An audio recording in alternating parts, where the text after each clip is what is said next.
మెదక్లో ఇరు వర్గాల మధ్య ఘర్షణపై కేంద్ర హోంశాఖ సహాయ మంత్రి బండి సంజయ్ ఆరా తీశారు. ఈ ఘటనకు సంబంధించిన పూర్వాపరాలను తెలంగాణ పోలీసు ఉన్నతాధికారులకు ఫోన్ చేసి తెలుసుకున్నారు బండి సంజయ్.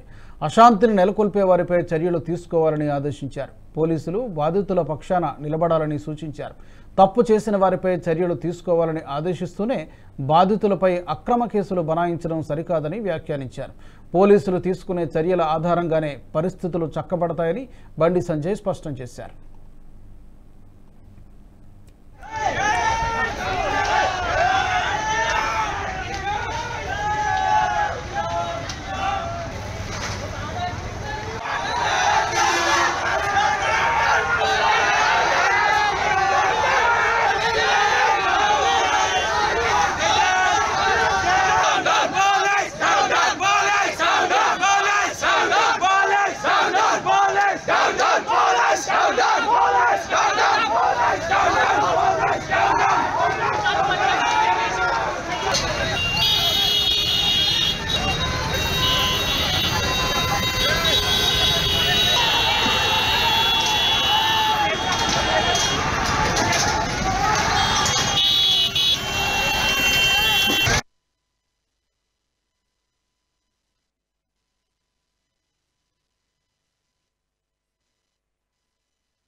ఈ వీడియో మీకు నచ్చినట్టయితే లైక్ చేయండి, 10 మందికి షేర్ చేయండి. అలాగే కామెంట్ల రూపంలో మీ అభిప్రాయాలను మాతో పంచుకోండి. Nationalist hub group of channels ను సబ్స్క్రైబ్ చేసుకుని తెలుగునాట జాతీయవాద జర్నలిజాన్ని ప్రోత్సహించండి. ఈ వీడియో కింద ఉన్న బెల్ ఐకాన్ పై క్లిక్ చేయడం మర్చిపోవద్దు.